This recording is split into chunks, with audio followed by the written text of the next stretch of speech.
The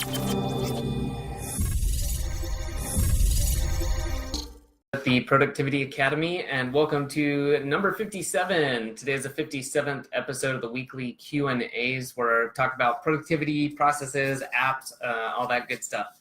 So today we're going to be talking, we got three main questions. One of them is like what to do when you're somewhere like with no internet, right? Which, a few years ago, maybe that wouldn't have seemed like such an actual question we have to ask ourselves, but this comes up every once in a while, and I think it's a fun question, but it's also a good one to kind of explore. So we're going to get into that. Also talking about tools to save time, like which tools you can use to save the most time, and then the side project idea, like how can you best approach a side project to manage to have the time to manage that, whether that's, you've got a business, you want to start a new one, you've got a job, and you want to do something else. So going to get into that. But real quick, first of all, if you're joining live, feel free to ask questions. I'll be monitoring that as we go. And then if you are watching the replay, you can find out below where to join us in the free Facebook group for asking live questions. And if you want, you can just leave a comment and we'll answer those as well, or we try to if we have time. Last but not least, if you're watching the replay as well, you can click subscribe and stay up to date, obviously, with these Q&As. And then as well as any app reviews, and then anything about productivity, process, automation, all that sort of good stuff. So let's get into it. All right, the first question today, and pull this up over here, was about what are some productive ways to spend time on a commute with limited to no internet connectivity?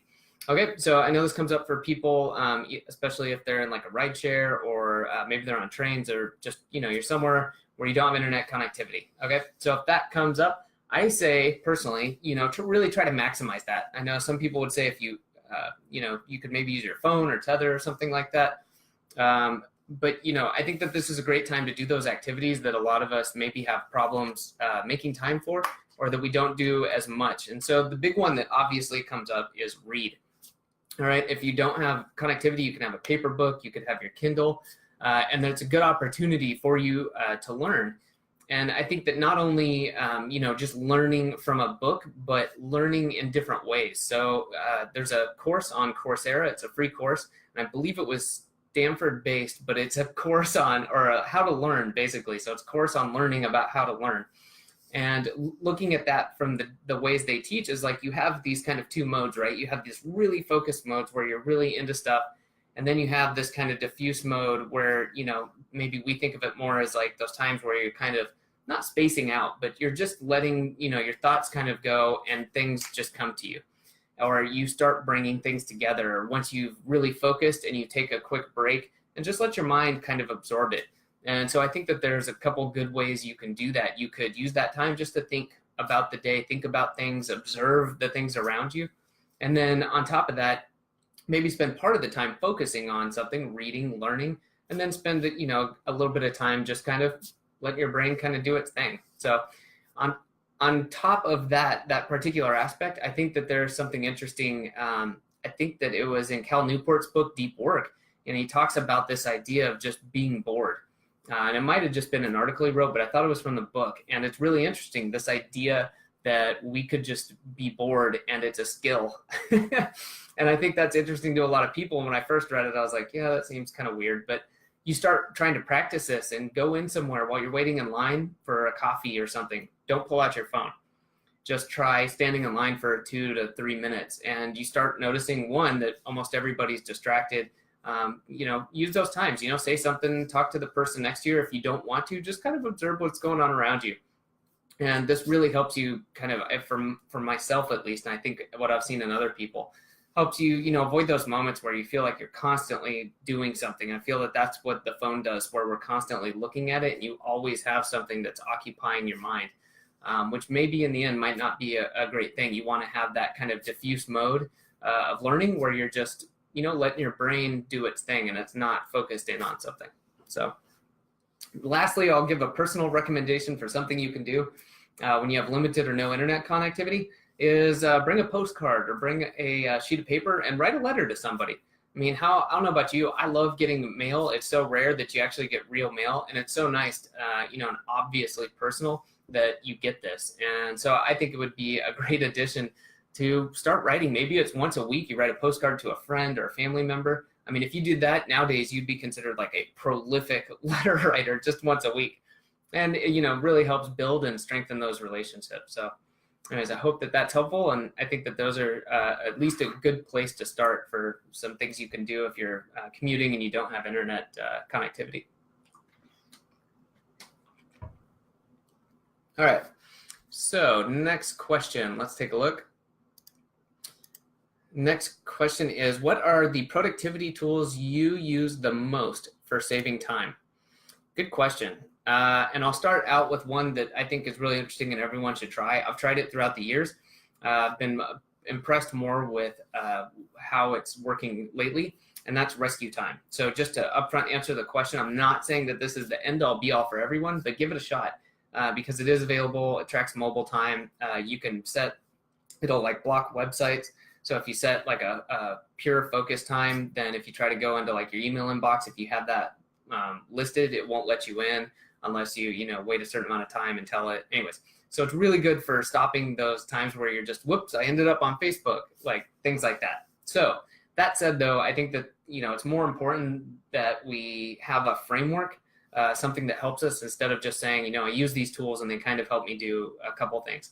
So what I mean by that is, if you haven't yet, every once in a while, I'll just put a number on it. Once every quarter, every 90 days, do time blocking where you keep track of yourself down to the I'd say 15 minutes, and try to do that for at least a full day, if not 2 or 3 days. And this is one of the most difficult things that I've done, but the payoff is huge. And usually I'll end up only doing it for a day because immediately you start seeing where you're wasting time and how you could spend that time better. Okay, and so I mean, you'll start just being honest with yourself, like nobody else is going to see this. Just write it down. You could have a Post-it note, you could have a notebook, whatever. And maybe you have a reminder every hour just to update what you did over the past hour in like 15-minute increments. Were you on Facebook? Just write it down. Were you in your email? Write it down. And once you do that, you'll start to see, oh, hey, maybe I should stay out of my email in the morning. I shouldn't keep the tab open, and I should have a reminder to check it right before lunch or something like that. It's just one idea, but doing that on a regular basis just reminds yourself, oh, this is how I'm structuring my day, and this is how I'm actually spending that time. And that, to me, is a huge time saver. Okay, it's just being aware of where you're spending your time, and the way to do that is by kind of writing down, or I don't know what you would call it. It's not really time blocking, but just writing down what you've been doing. The next one I think is a really good one for saving time is Pomodoro technique. And I think that I've kind of talked about this in terms of focused, and you really focus in. So let's say you do a Pomodoro, and if you're not familiar, this just means like focusing and cutting out distractions for a shorter period of time and then taking a break. And you kind of repeat that cycle. And so a lot of us work better under some form of deadline. Okay, and I'm not saying that all of us, need to put a date and like a big countdown timer. But having, let's say, a 25-minute period where we say we're going to work on this one thing for 25 minutes or until it's done, and then go. We block out the chat apps, we put our phone away, and most of us tend to get a lot done. It's amazing when you put yourself into that mode how much you can get done. And you say, I've only got 25 minutes, go. Turns out we can get an incredible amount of work or tasks done and be really productive.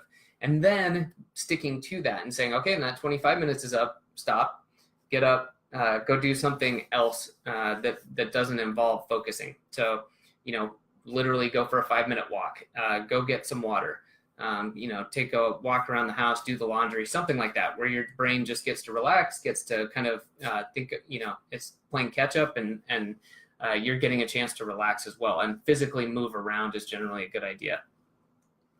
All right, so other than that, I would just say that adding on to the idea of looking at our time for this is use your calendar.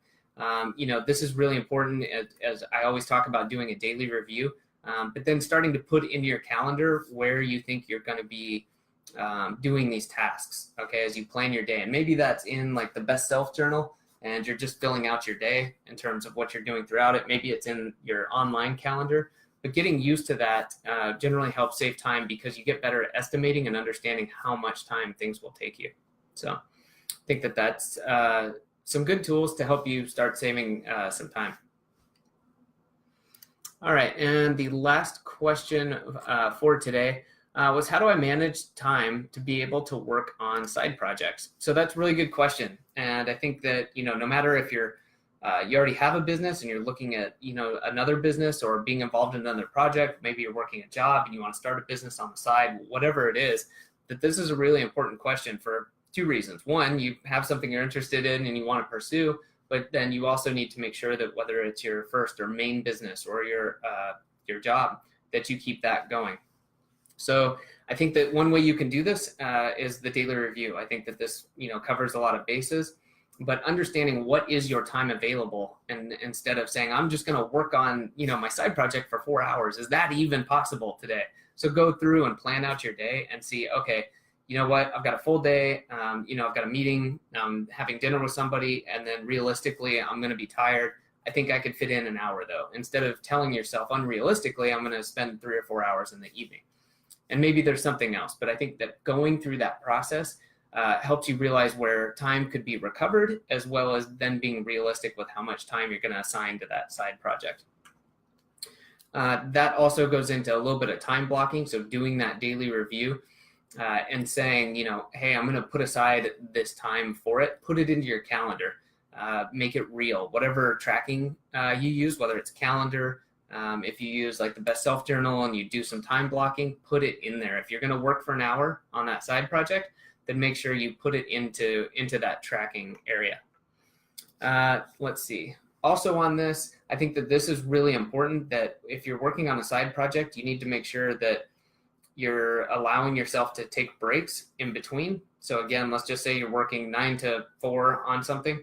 Give yourself time to go for a walk, eat some dinner, whatever it is you want to do to unwind a little bit, and then come in and start working on that side project. And again, this could apply even if you're only working 2 or 3 hours on a project and then coming in and doing another 2 to 3. Take that break, allow your mind to relax, get yourself, physically ready for it. And then when you come in, set yourself up for success by, writing down what is it that you want to accomplish in this work period you've got, any goals that you have, and what are the exact tasks that you want to get done, and then go for it. And then I think realizing too, that just to wrap this up, is that, you can't always have it all. Okay. And I think that we tend to probably assign ourselves more than we can handle. That's normal, but be realistic with yourself, and you start using these time management techniques so that you can more accurately get a forecast for yourself of what you're capable of, instead of, being the person who's saying, I'm going to do this side project, and not realizing that it's going to take 10 hours a week when you only have 5. And then either the project doesn't succeed, or it takes much longer, or we feel guilty. So getting better about, avoiding those things. That's one of the great side benefits of employing some of these ideas about the daily review, time blocking, using your calendar, or whatever it is that you want to use for these. So, all right. Well, I think that is it for today. I don't see any other questions. So this will be it for episode 57, but looking forward to more questions for next week. And again, if you're watching the replay, you can join us by finding the link below. Come join us. You got to answer the 3 really tough questions. Just kidding. They're easy questions. Just want to make sure that people who click to join want to be in the group. It's just, about what you're working on in terms of productivity, processes, automations, and just a little bit of information about yourself, so we can make sure you're a good fit for the group. And as always, too, if you're checking this out on YouTube, you can hit the subscribe button. Stay up to date on these weekly Q&As, as well as product reviews, and again, more information about processes, productivity, automation. So I'll catch you next week.